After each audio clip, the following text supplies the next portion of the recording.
Okay, we've waited that minute, so we're going to go ahead and get started. So thank you guys, everyone, for joining us for today's class. Grow your business with Adobe Creative Cloud, Premiere Pro, create a promo video. My name is Caitlin, and I'm a public services librarian with Plano Public Library. And today I'm assisted by Sabrina, who will be helping me manage the chat. Please say hi, Sabrina. Hello. Please feel free to leave any questions that you have in the chat, and we'll get to them as best we can. Yes, it's going to be great. So we have to do some sorry guys, some ground rules before we get started. Your mics have been muted on purpose. If you have any program related questions you would like to ask, as Sabrina said, please do so in the chat, which can be accessed at the bottom of your Zoom screen. Your text will only be seen by panelists, not all attendees, and any inappropriate behavior will result in your removal from this virtual program. We will try to answer the questions as we go along, but there will be time for Q&A after the lesson is over. A recording of this class will be sent out at a later date. So today we are going to be discussing promo videos and the components that make up a good promotional video, as well as some basics of how to edit a promo video in Premiere Pro. So without further ado, let's hop into it. So first and foremost, what is a promotional video? Starting from the ground up, a promotional video is a video created with the intention of promoting a product, service, business initiative, or event. Options for posting or promoting include but are not limited to Instagram, Facebook, Twitter, YouTube, Yelp, internet forums, or even a company website. So these are just a few endpoints to think about when you're creating your promotional video. You're going to hear me repeat things a lot in this class that you want to be concerned with the end product, how it's going to be consumed by your consumers. Because how you film, how you edit, you want to think about where it's going to be viewed at the end so you can take that into consideration as you're working on it. So when you're making a promotional video, you want to design your video with a sales goal in mind. Tools to help you with this are what is called Tofu Mofu Bofu, which is a sales funnel method. And this is the journey that a potential customer takes from first contact to becoming a customer. So when someone is coming into contact with the video that you create, you want to think about where are they in this journey to connect with the video ad that you're creating to market yourself.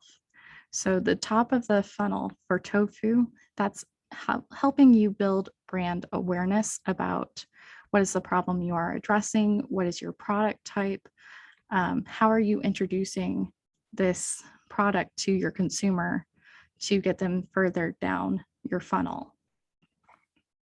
So the way I think about it is when you're in the middle of the funnel and teaching people how to choose a solution, that's a little bit more lengthy. And when you get to the bottom of the funnel, when you're explaining why your product is the best solution, you're casting a very wide net at the top of the funnel. So your videos are aimed to be shorter so you can attract and really reach a lot of people with a short amount of attention. In the middle of the funnel, you've narrowed that consumer base down. So you have a little bit more time to work with your promotional video. And once you get to the bottom of the funnel, when you're really trying to clinch that sales goal, you have far more of your customers' attention and a lot more time to work with. This is important because when you look at the type of videos that are typically associated with Tofu Mofu Bofu, at the top you have educational, what is called explainer animation or problem and solution videos.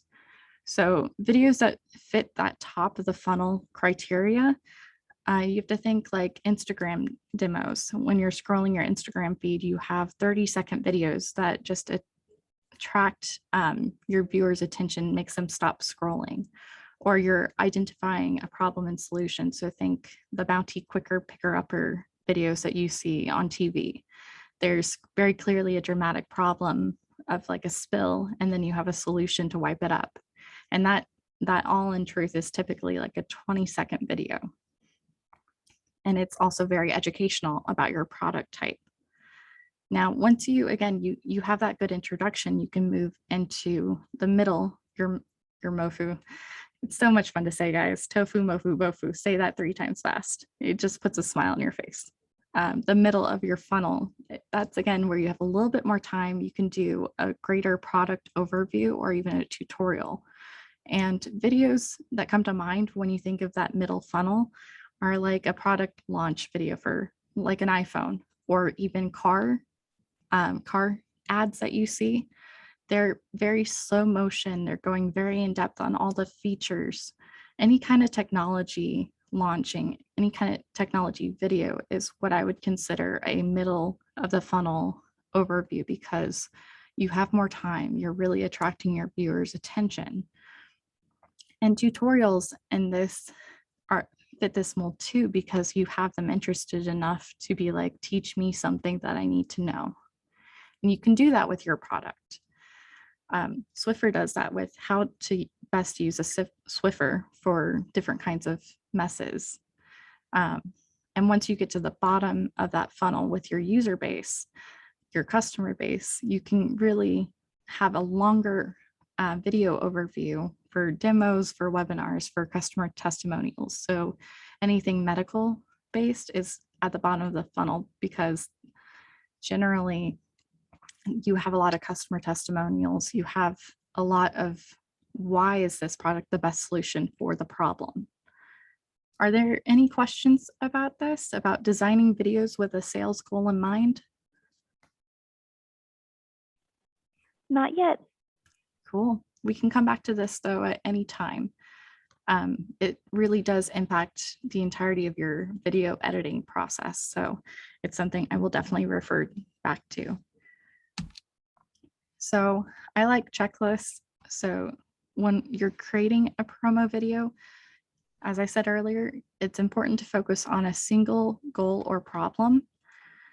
You also want to make sure that you're using visual consistency, such as colors, video style, or music. If you already have a brand or an idea of what your brand is, you want to make sure that it's matching any other kind of promotional video or promotional material you have in use. And you want to create an immediate impact with your promotional video. So you want it typically to be bright or have movement to catch attention. And again, you want to think about customer consumption. How are they going to be viewing your video? I see that there's a question in the chat, and you can absolutely do this by yourself.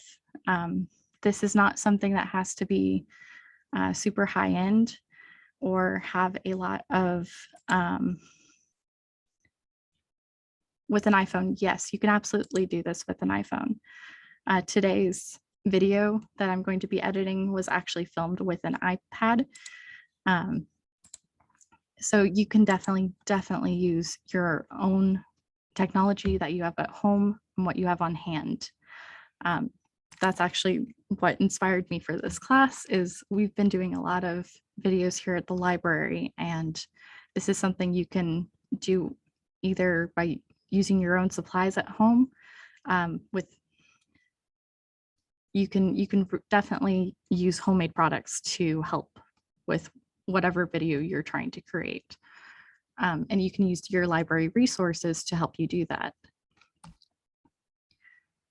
So I'm not touching a great deal on filming.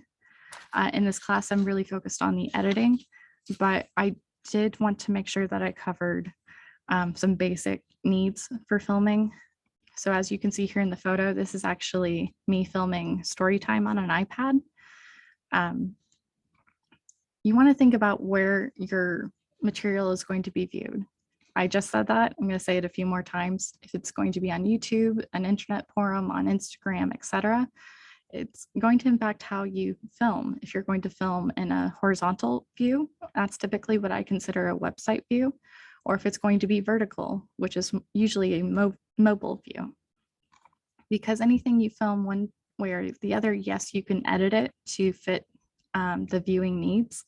But if you film something that's going to be vertical and try and make it fit a horizontal screen, you have that black gap on either side.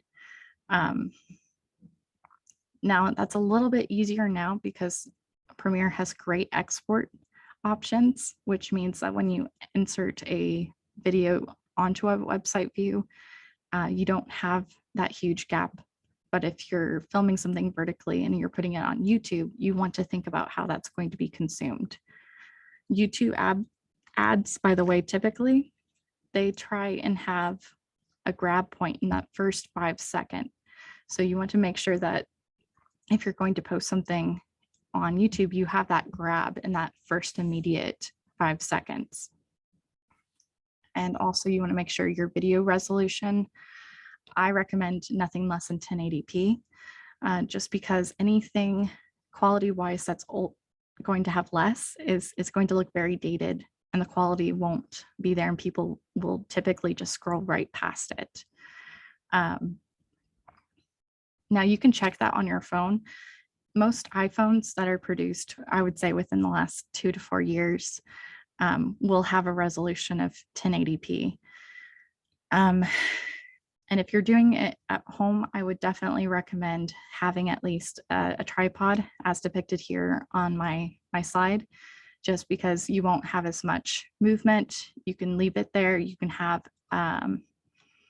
you can edit out start and stop as long as your framing is lined up, or you can ask someone to hit the start and stop button. And mobile devices have come a long way. So you don't need to have a high-end camera to record these types of material at home for yourself. So definitely don't let that stop you from making your own promotional video. You are also more than welcome to come to the library and use our digital creation spaces, which are free to use with your library card, your Plano library card.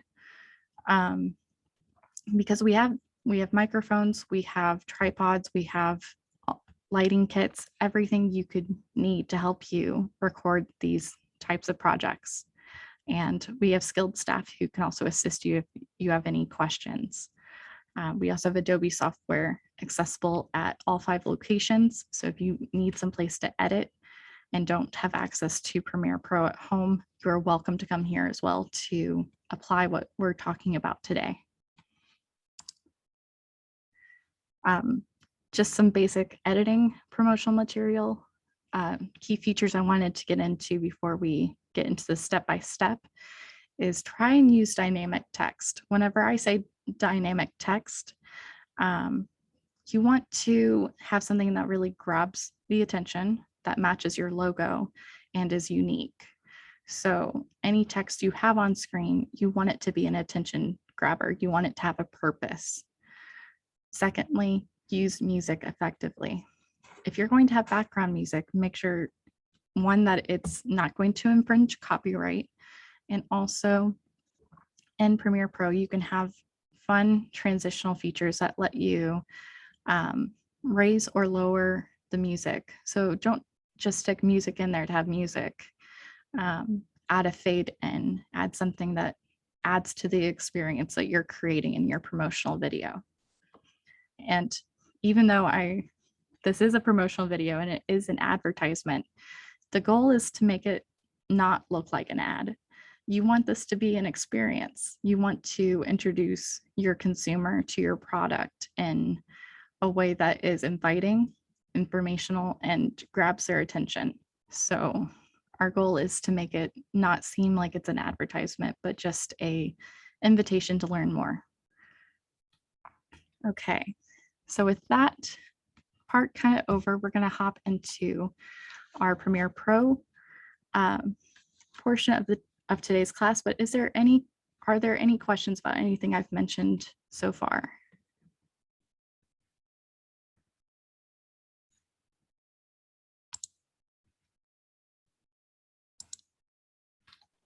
Looks like we're good to go for now. Awesome. Appreciate all the questions that we've had. Okay, can we see? Premiere Pro okay? Yes, we Yes. can. Awesome. And actually, there is a question right now. Mhm. Can I add a different background after adding a video? So if I understand your question, are you asking after you're in Premiere Pro or after you've recorded something, can you add a different background?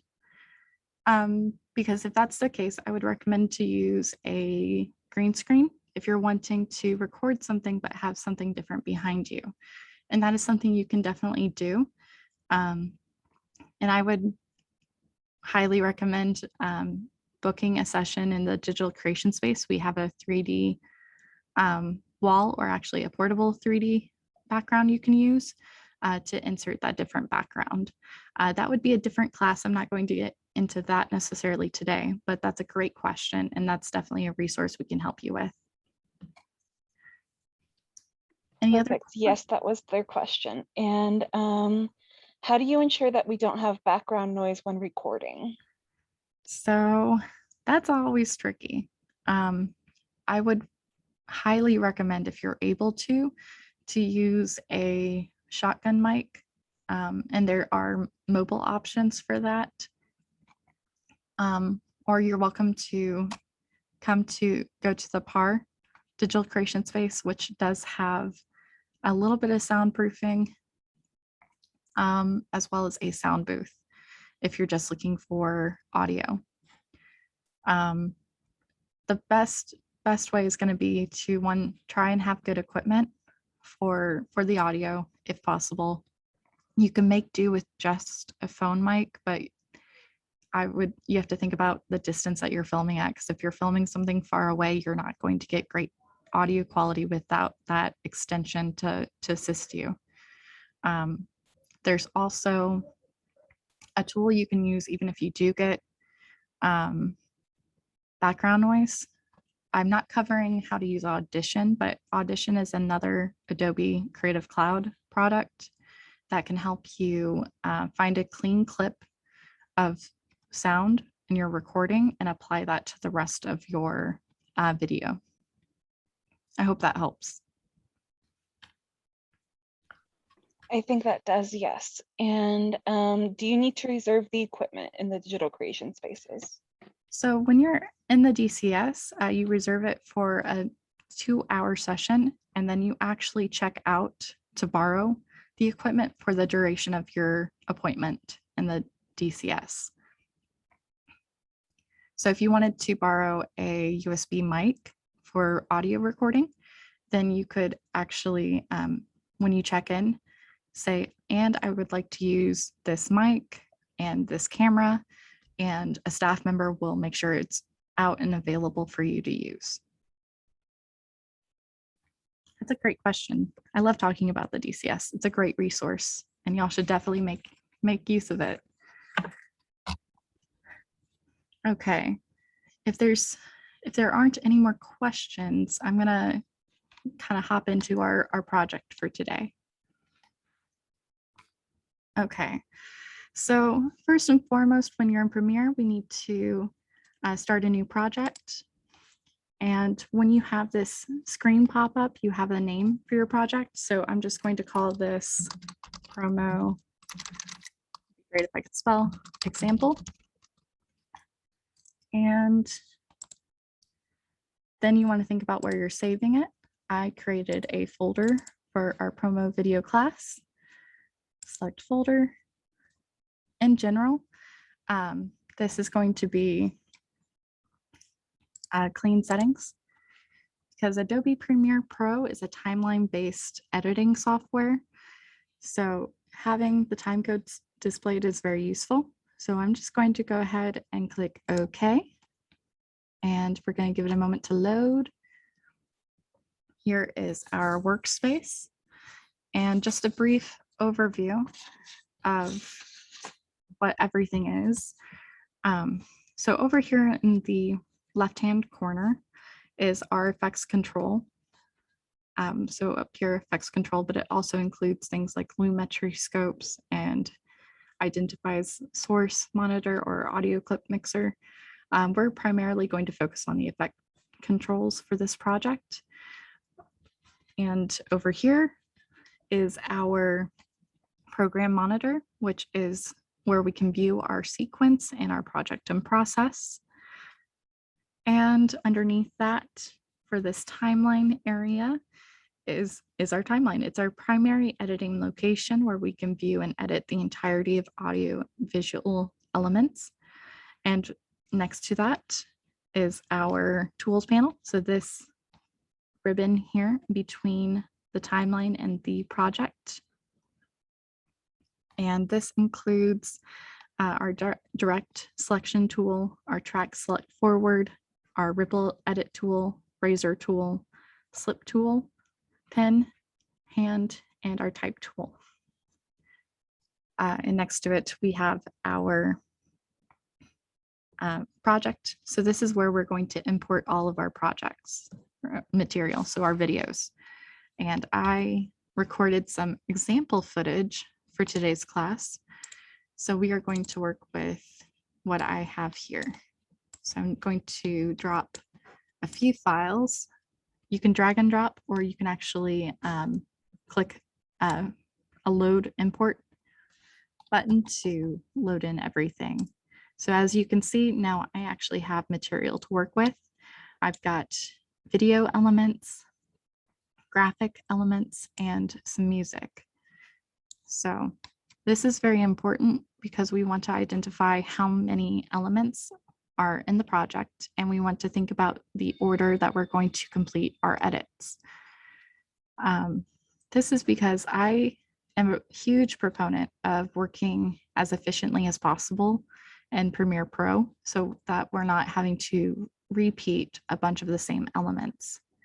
So what I'm going to do now is deselect, because I don't want to load everything into my timeline at once. What I actually want to do is make sure that I'm loading in things kind of in the order that I'm working. And everyone works a little bit differently in Premiere Pro, and that's totally okay. You can definitely accomplish the same project in a million different ways. Today, I'm just showing you my method for how to put together a promotional video. I'm focusing on a top of the funnel how-to or demonstration video. So what I have today is a short clip of me speaking. My hair looks awful, don't judge me. And a short demonstration. So something that you typically might see on Instagram or on Facebook to try and attract someone's attention. So I have a speaking clip, and then I have two different demonstration clips to show you different elements. So I'm going to go ahead and try and load these in. It will not let you load things in on top of each other. For some reason, only my audio is wanting to load, and that's unfortunate, but we will see what's going on there.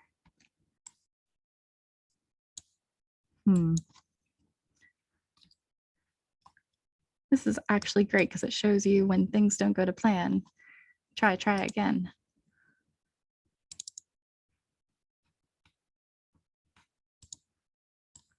Okay. So maybe loading it in again. Let's see. Still not getting that video component. All right. Let's see what's going on.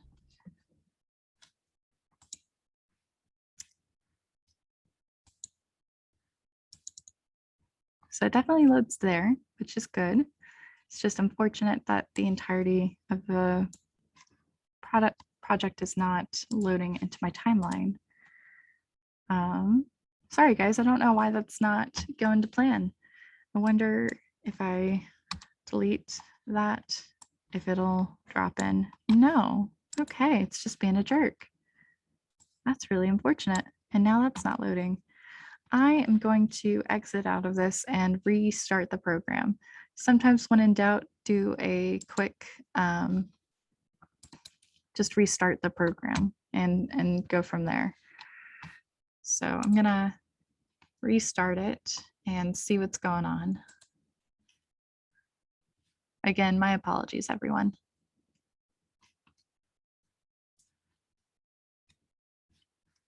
Okay.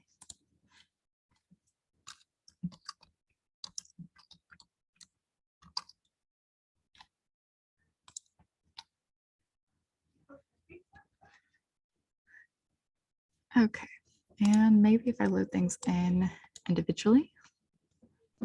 Okay.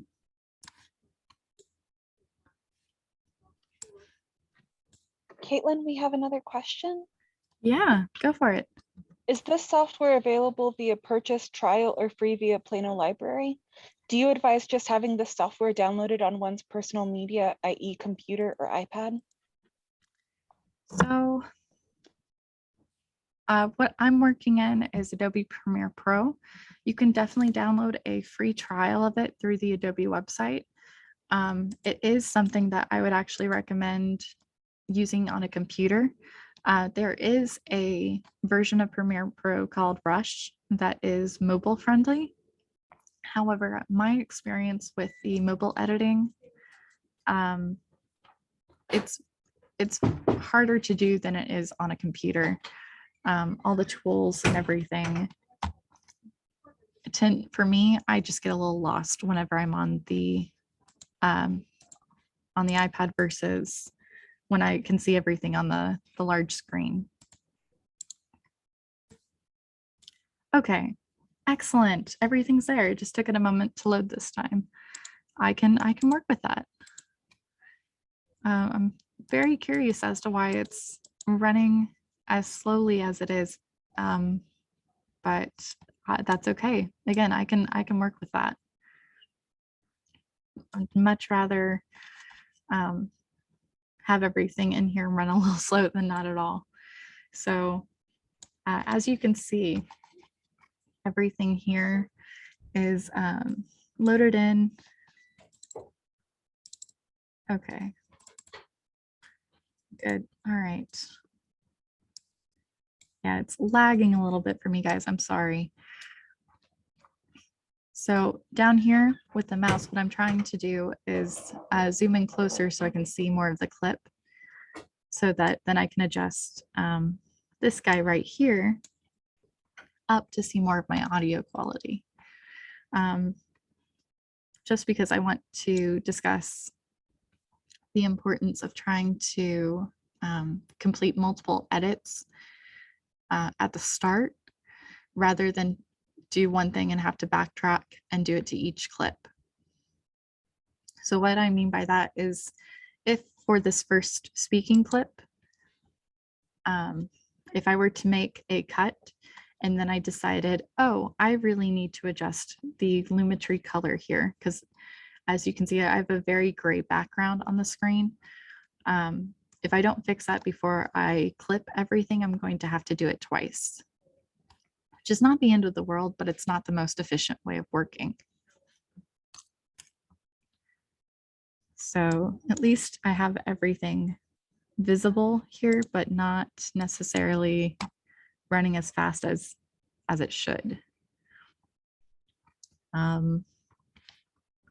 Yeah, I've got some duplication going on the screen. I'm really confused as to why this is happening. I'm gonna stop sharing for the moment and see if that helps fix it.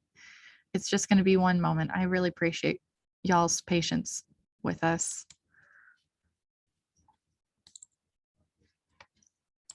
Okay.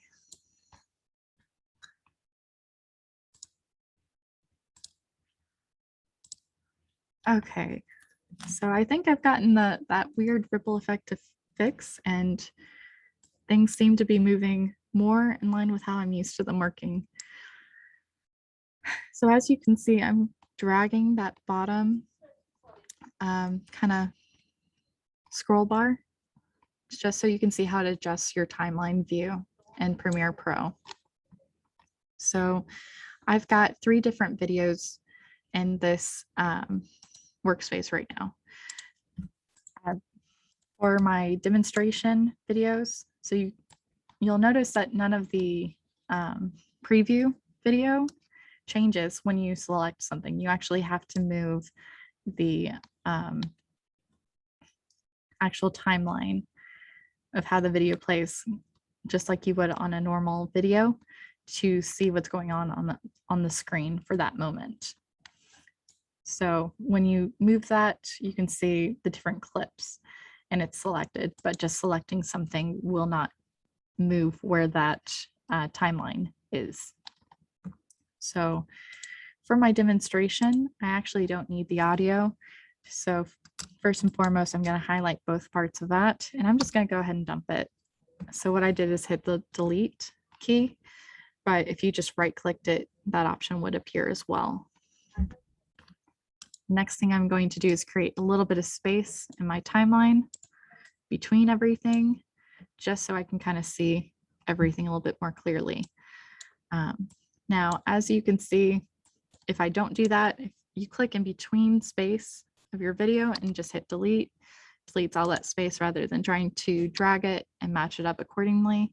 Right now, I'm looking at about 4.5 minutes of video content, which is a lot longer than most videos you will find on Instagram or even a YouTube ad or anything on a Facebook feed.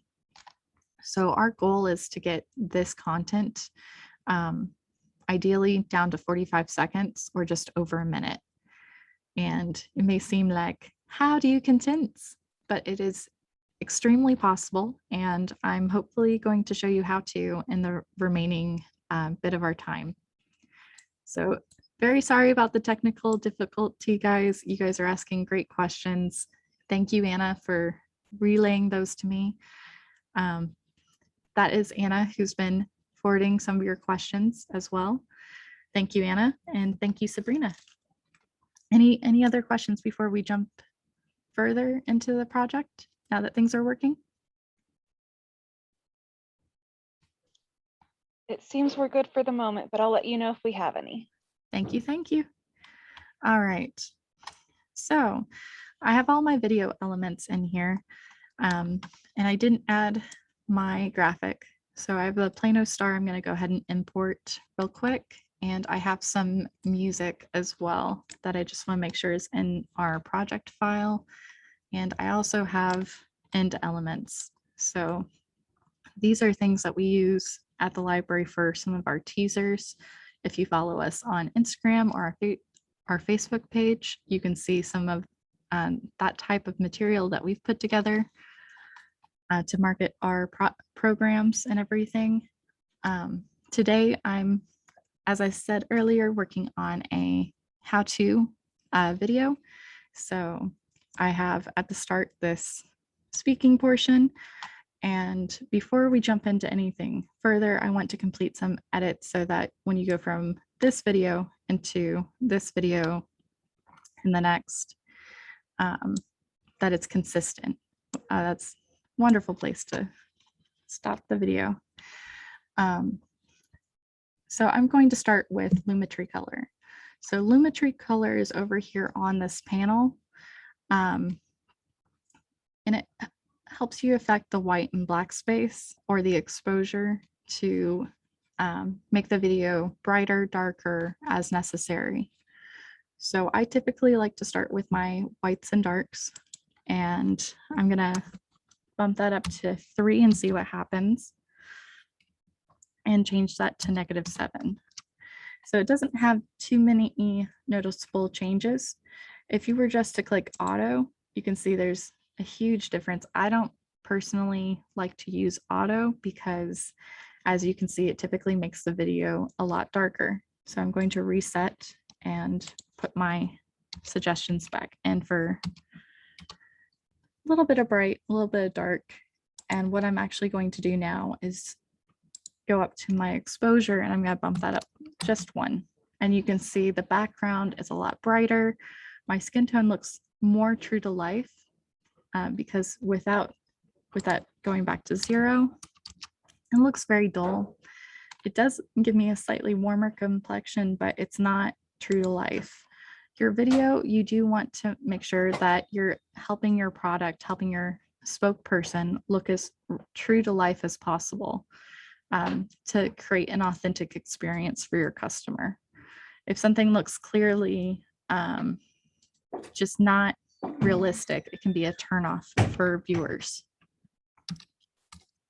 So bump that back up. That looks a lot nicer. My whites are almost too white, so I might actually bump that down. And it does help a little bit. Yeah, my darks, I'm happy with that.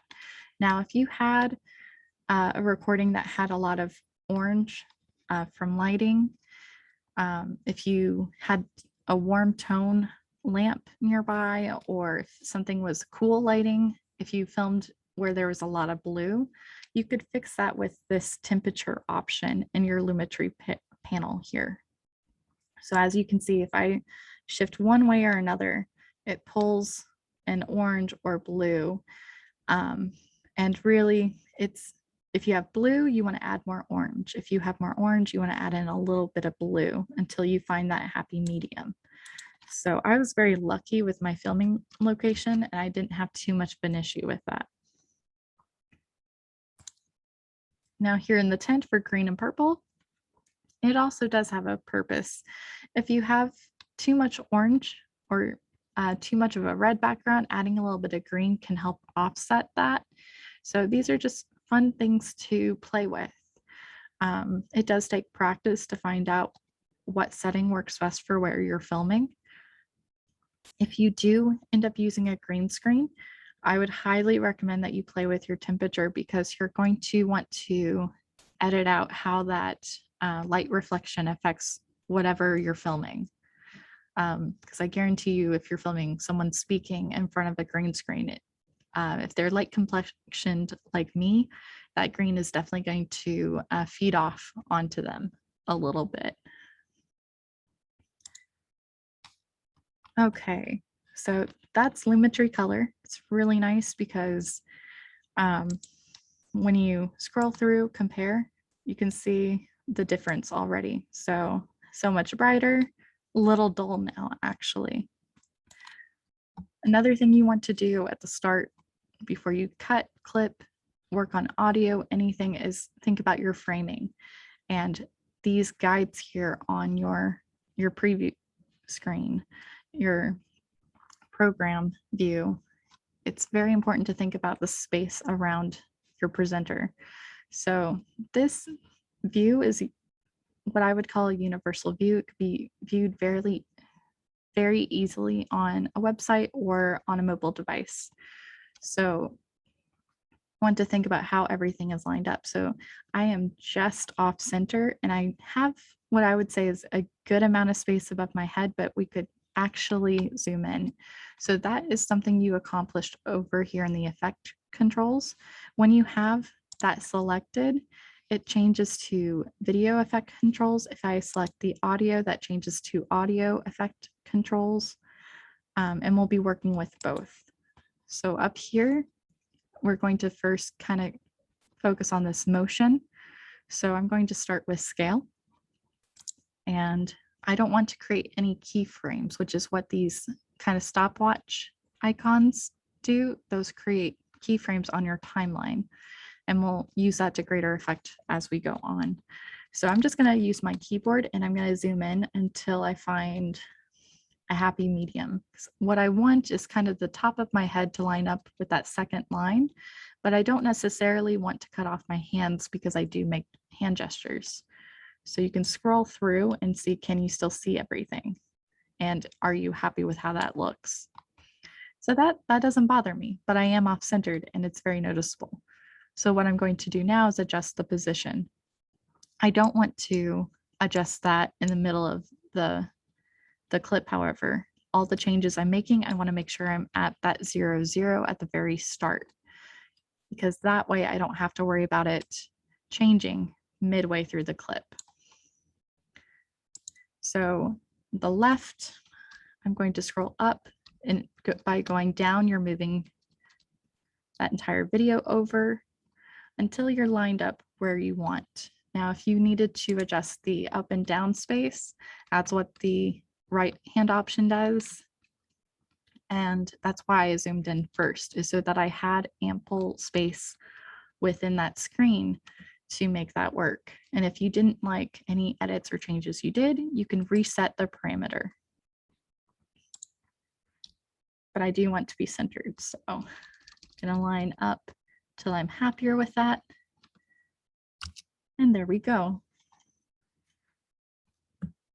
Any questions so far about Lumetri color or framing your video in Premiere Pro?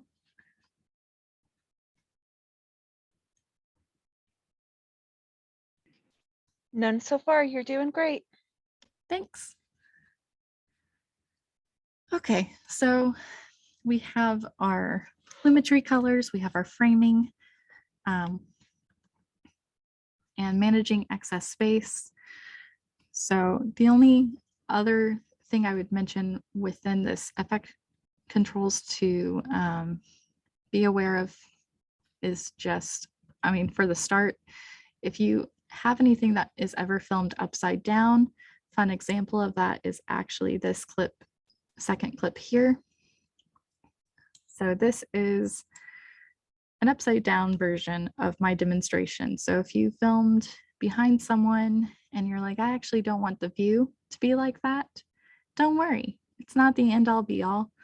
You can actually rotate your clip by using this other option, and it's just basic degrees, doing 180, hitting enter, and you can flip that video right side around if that's your preference.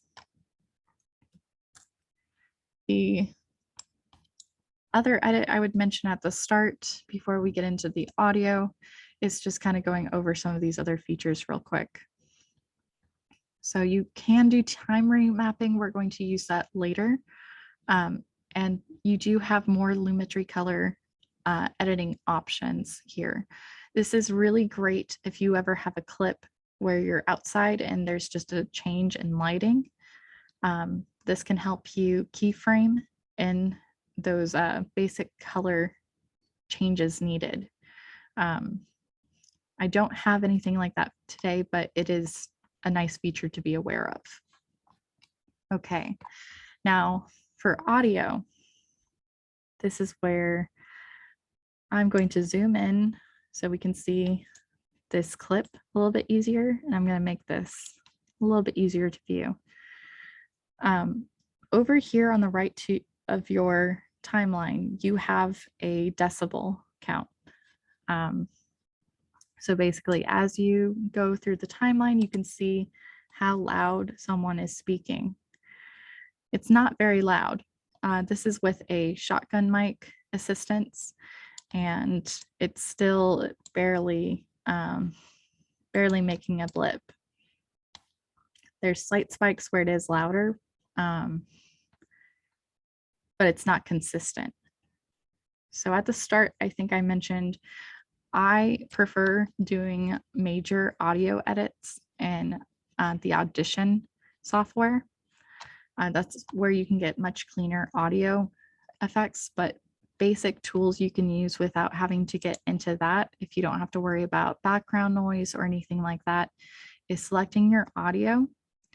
And you can see that effect controls panel, it changed, it updated. You can adjust the level right there, or you can right click and go to audio gain.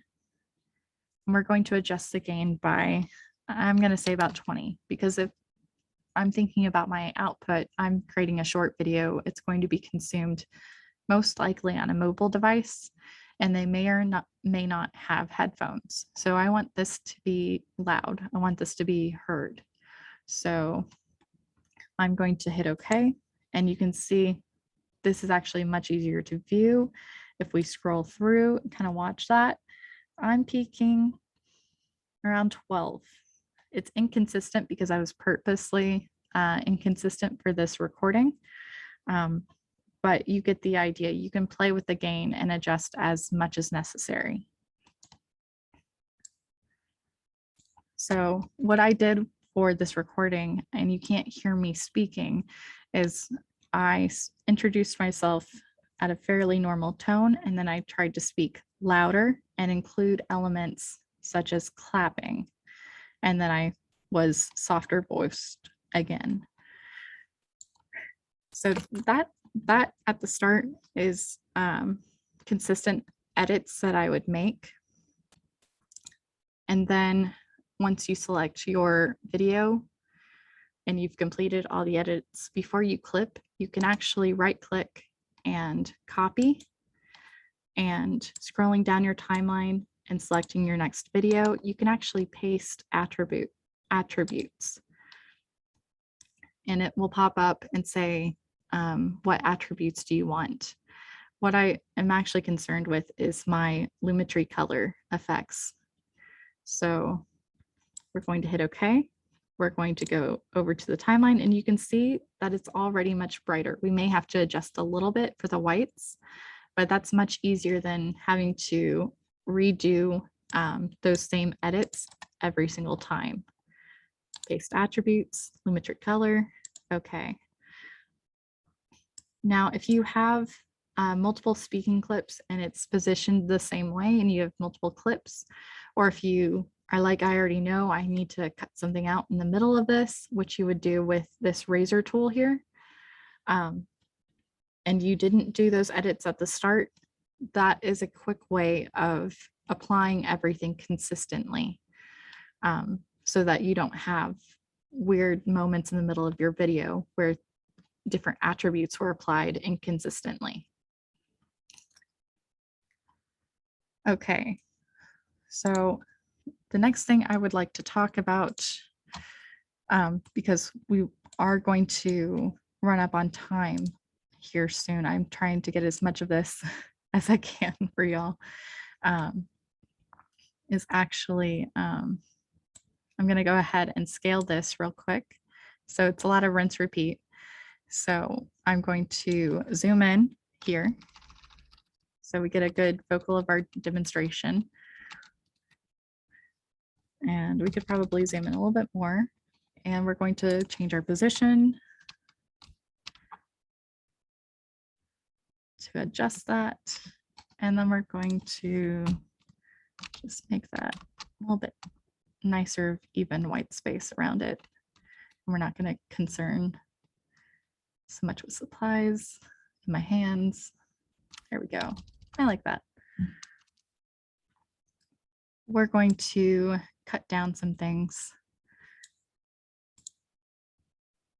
to make that work. I don't really like this second demo that I did, so I'm going to go ahead and delete it. And I'm going to drag that over down the timeline. Going back to our speaking clip, I'm going to talk about keyframing.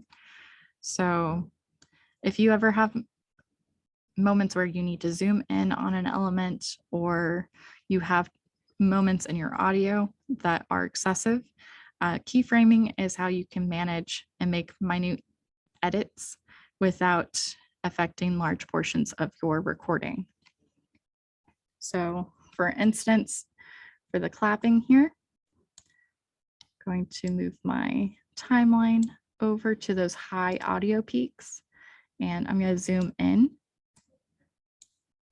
So select your audio, and you can do this a few ways. You can actually click that stopwatch icon, or if you control click on the time on this line in your audio, click, click, click, click. So what you're looking for is 4 points in your audio. One to keep the normal audio settings beforehand, and then one before, one after, and one back to normal, so that when you select and shift and click to hold the one before and one directly after, and then release the shift, and you can click and adjust that for louder, softer, as necessary. So if you had one specific part that needed to be louder, this is how you can make minute audio edits. So I don't need the clapping to be as loud. And you can actually shift click all of this and drag your cursor down, Control V. Oh, no, it didn't like that. That's okay. We're going to Control Z and undo. There are some cases where you can actually copy points on your audio track and paste them in. It's always better to do it manual when possible, but I've had some luck copying and pasting at times. So if you have multiple points, you'll find you can get really quick about making those little edits to normalize your audio. So when you go over it, you can see that before, so if this is one I didn't edit, it peaks really high. And over here, it now peaks lower. So things like claps can be very distracting to your viewers. And you're, again, wanting to create that immersive experience. So that's a fun tool you can use to accomplish that.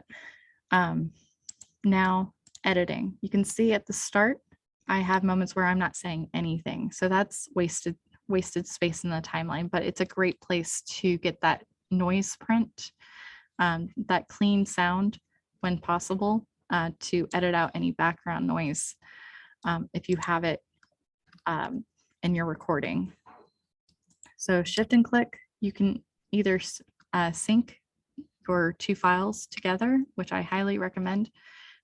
But for clipping that start, you can shift and click, get that red bracket on either end and drag, click and drag, and you can clip the start of your clip until you begin speaking.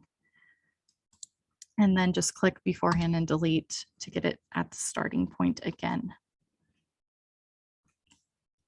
So until you stop talking, that's fine.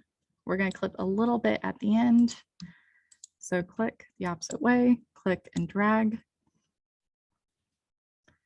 And you get that nice empty space. Now, I think I can do this pretty quickly. For the demo video, what we're actually wanting to do is now trim this down to what's necessary. So this is just an example of doing some hand embroidery to showcase a project. What I would do is highlight the start and stop, trim off the little excess that you need. And what you can actually do is play with that time remapping over here in the effect controls to have that vastly increase so we can get the time preference that we wanted at the start of this project. We went in with the goal of getting this on Instagram or Facebook and just having this be a really quick thing. So if you right click, there's speed and duration. So if you're not comfortable working with that speed tool over here in the effects panel, and then you can just simply right click and select speed and duration. And what is fun for me is you have this link here. If it's ever broken like that, then it's not going to affect things evenly. You want this to be linked. I prefer adjusting this with my keyboard. So if you're increasing the speed, you'll see that if it affects the duration. So we're going down in duration, the higher up we go. Now, that was a 3-minute video. I think I want it down to far less than that. If we can get under a minute, that would be preferable. In fact, if we can get it vastly under a minute, that's even more preferable. So if you know that, you can actually just go ahead and type in a percentage and see how that affects. So you can see we went from 3 minutes down to about 50 seconds. If you need it shorter than that, you can still adjust it. Now, the important thing to be aware of is how that's going to affect your video quality. So just hitting the space key to start. It's a lot faster, looks a little jumpy, but you can still see everything that's occurring in an even fashion. In fact, if I wanted to, I could probably bump up the speed of that a little bit more if I wanted, or I could clip it down because I'm just doing the same motion. So you kind of get the point. And that's something that you get to do when you're viewing your content. If it's just something repetitious, you can easily cut something out or add it in. It's not going to hurt anything because it's all about what you're trying to convey, if that makes sense. Other thing to be aware of when you have clips bleeding into each other. So we have a speaking clip into a demonstration. To help that transition be a bit cleaner, up here in effects, in the same panel that you have Lumetri color, we have our effects panel, which are just preset editing tools that you can apply. So what we're going to do is actually video transitions, and we're going to go here to dissolve, and we're going to do a cross dissolve. And we're going to drag that onto our clip. So when you go here and that clip ends and it bleeds into the next, you can see it's a very slow dissolve. What we can actually want to do with that now is select that cross dissolve, set transition duration, and a clip is 29 seconds. So it goes 1 to 29, about 30 seconds. So we're just going to make that really, really quick. We're going to change it down to 6, hit OK.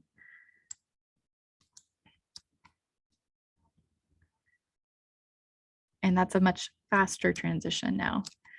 You can play with a lot of these different kinds of dissolve. You can play with pretty much any of these different video options here to find something that will work for your purpose.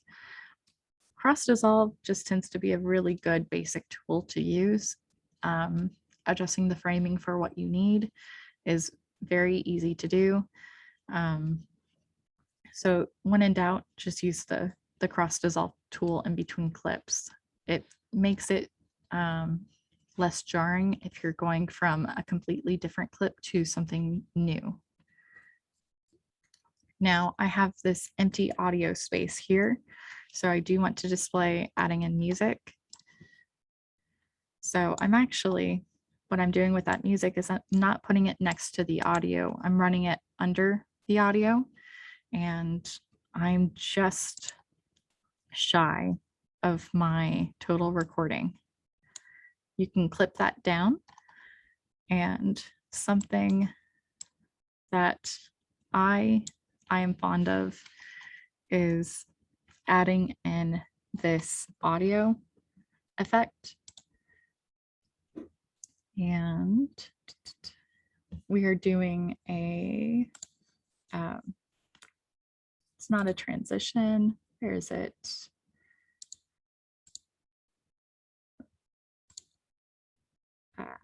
That. We're going to do sort of a fade out, which I know is over here. It's always fun when you have so many options and you're like, there's so many things. I think it actually might be under audio transitions. Is it? See, you can know, it is exponential fade. Thank you, Anna. When you do a lot of different projects, it can be very easy to forget where things live.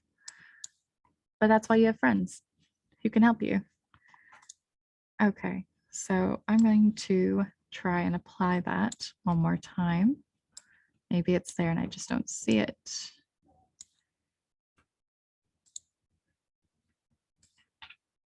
Aha, there we go. So when you apply that, it's going to pop up red on your audio, and you can actually then lengthen it as necessary. I would recommend just using the preset because you want it to be a very natural fade out. And you don't want it to be too quick either. So depending on your need, you can always select that actual fade and adjust it on your audio timeline. Now, if you're going to run your audio under the same audio as you're speaking, then something to be aware of is actually to adjust the audio while they're speaking. So you can do that by making a handy dandy mark. You can apply this add marker tool. So I'm going to just drag that on my timeline real quick, hit the add marker so I can see it. There's also that add marker up there. And I'm going to keyframe. So I'm going to control click at the start and at that point and shift and click to drag it down. But as you can see, it's dragging the entire line because I didn't create a secondary point. So I'm going to Control Z, Control, all right. Control click. And now I have something I can edit up and down so that you can hear me speaking without the music in the background. And then you can also control by adding more keyframes that gentle rise up for your audio. So you can kind of create a nice arc that's natural for the increase. So if you're going to go from speaking to a demonstration in your video, just be aware of how all the audio is mixing together for that immersive experience. Now, I didn't get to add in the logo, but just so you know what that looks like, you can add that in above your video. And as you can see, it pops up in the middle of your screen. And using those smart guides again on your video by selecting that, pops up and you can kind of drag it where you want on the screen. And if you want it to be on the entire context of your video, you can line it up so it stays there throughout. That's the same if you're going to add text. So that dynamic text option, you actually can highlight on the timeline where you want it. And then you can click on there for your text box and add in that font, add in your writing. And you can control that, I believe, in your essential graphics. It opens up to the text when you have that text box on your screen. So you can control the font, you can control the width, how it's aligned, everything, as well as the background. And it's it can add to your video, can also detract. So use it in a way that makes sense for your video. Okay. I also wanted to showcase adding end elements, but just for the sake of time and giving you guys a complete overview. So let's say that this is how I wanted our promo video to be. Everything looked good. We would go up here to File and Export Media. And it would pop up with that export screen. H264 is a pretty good format to stick with, but your preset is where you find all sorts of fun options for your output. So if you know you're just posting straight to YouTube, you have a preset for that. And I would recommend matching your recording type. So if you know you filmed in 1080p, try and match that output. It's also going to affect the size of the file that you export. If you know it's going to be viewed on a mobile device like Instagram or other social media, I would go with that preset. There's also a specific one for Twitter, Facebook, and any kind of Adobe interface, Adobe stock. So a good generic is always just doing a high quality export to 1080p HD if you're not sure where it's going to be viewed. But if you know for sure this is something posted to your social media account, I would either try and match that source directly with the output, or if you're just going for mobile devices, just go ahead and export for mobile. All right. And just again, to show you what that looks like, I'm going to go ahead and do YouTube, and it puts those settings in, has the height, basic video settings there that it matches, and export encodes. It can take a few minutes. Generally, it's pretty quick. It depends on the speed of your computer and the GPU card, but that's a very, very basic overview of some tools to make a promo video. Did we have any questions, or are there any questions at this point?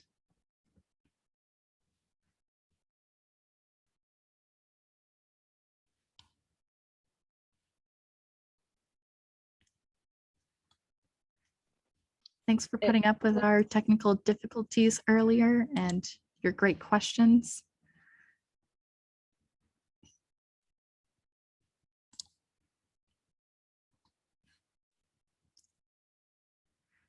Sorry, I kind of had to go through the last bit very fast, but I hope this was beneficial, and I hope you make use of our digital creation space for your video recording or editing needs.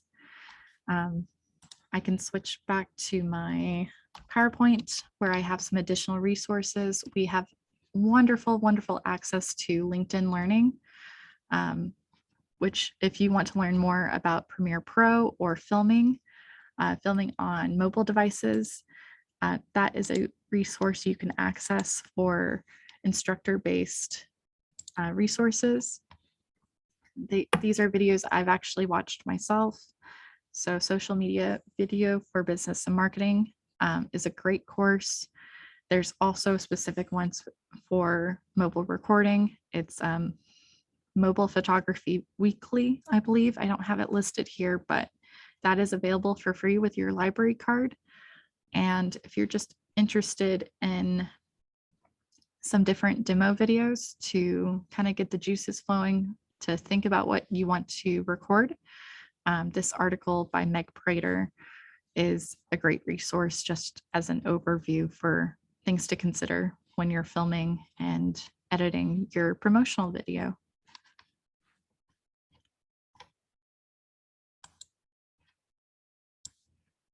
All right.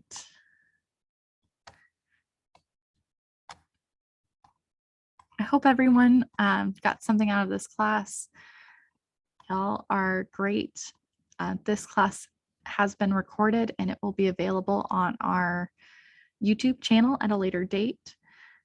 Thank you guys so much for attending and for your great questions. So if there's nothing else, that's all I have for y'all today, but I hope you got something out of this. Hope it was beneficial. Really appreciate it.